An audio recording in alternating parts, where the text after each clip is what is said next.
ভিক্ষাবৃত্তি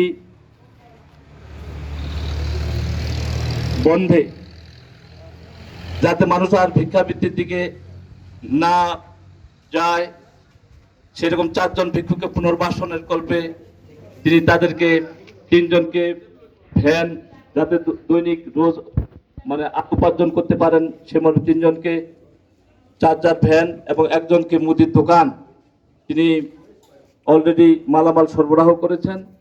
এই জন্য আমার ইউনিয়ন পরিষদ সংশ্লিষ্ট সকল জনশক্তি এবং ইউনিয়নের সকল স্তরের মানুষের পক্ষ থেকে আমি স্যারকে প্রাণঢালা অভিনন্দন এবং শুভেচ্ছা জানাচ্ছি। স্যার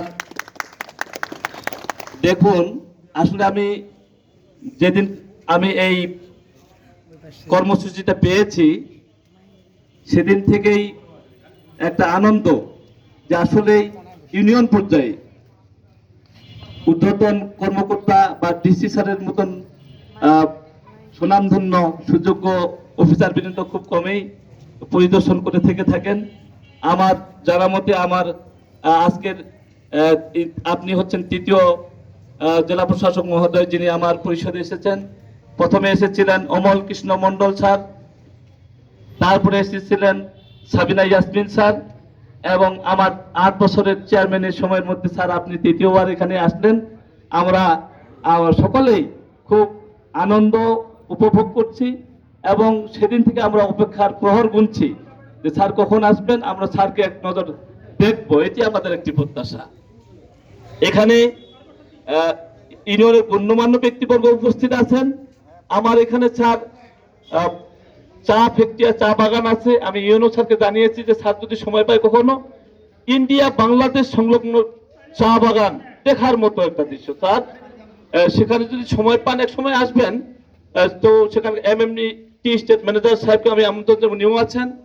আর সমাজ কল্যাণ ফেডারেশন স্বেচ্ছাসেবী সংগঠন সেখানকার চেয়ারম্যান এখানে আছেন এবং বিভিন্ন স্বেচ্ছাসেবী সংগঠনের নেতৃবৃন্দ এখানে আছেন।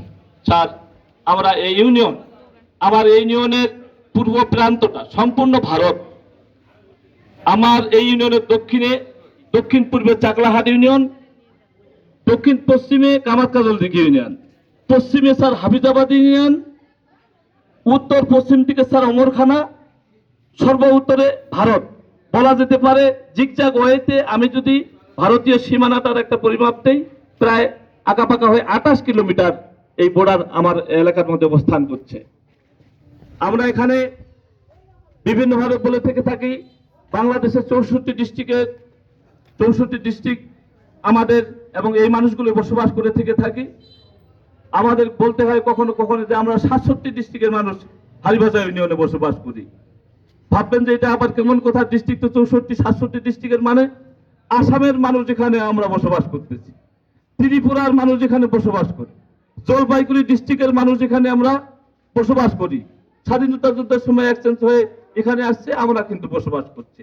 আমাদের আত্মীয় স্বজন ইন্ডিয়ায় বসবাস করছে, আমরা সুখে দুঃখে অনেক সময় তাদের সঙ্গে সাক্ষাৎ করতে পারি, অনেক সময় স্যার পারি না। আমাদের স্যার এই ইউনিয়নটি 10টি ইউনিয়নের মধ্যে আয়তন এবং জনসংখ্যার দিক থেকে একটি বড় ইউনিয়ন স্যার। আমরা এখানে 17টি প্রাইমারি স্কুল আছে স্যার, 6টি মাধ্যমিক পর্যায়ের বিদ্যালয় আছে, মসজিদ আছে কমপক্ষে 100টি। আমাদের হিন্দু অধ্যুষিত জনসংখ্যা প্রায় 2200 ভোটার আছে এবং একটি খ্রিস্টান ধর্মের গির্জা আছে, শিক্ষা প্রতিষ্ঠান একটি আছে তাদের। এই সব কিছু মিলেই স্যার আমরা আপনাদের সহযোগিতায়, আপনাদের দয়ায় এবং তীক্ষ্ণ দৃষ্টিতে আমরা খুব ভালো আছি। আল্লাহর রহমতে আমরা এখন পর্যন্ত সুন্দরভাবেই বসবাস করছি। আমি স্যার 8 বছর চেয়ারম্যানে অবস্থানকালে স্যার এই ইউনিয়নে বিভিন্ন জায়গায় কমপক্ষে ছোট বড় এবং ত্রাণ মন্ত্রণালয়ে অনুমোদিত 7টি ছোট বড় কালভার্ট আমি নির্মাণ করেছি স্যার। যার ফলে আর আমাদের একটি বড় সমস্যা আছে, যেটি যদি হয়, এই যেটা কথা বললাম স্যার, অমল কৃষ্ণ মণ্ডল স্যার ওই জায়গা থেকে নদীতে পর্যন্ত নামছিলেন। তো আজকে যখন স্যার বাজারের উপর দিয়ে আপনি যাবেন মুদি দোকান উদ্বোধন করতে স্যার, 1 মিনিট সময় লাগবে স্যার। বাজারে যদি থেমে আমরা ওখানে কাঠের সাঁকো নির্মাণ করেছি,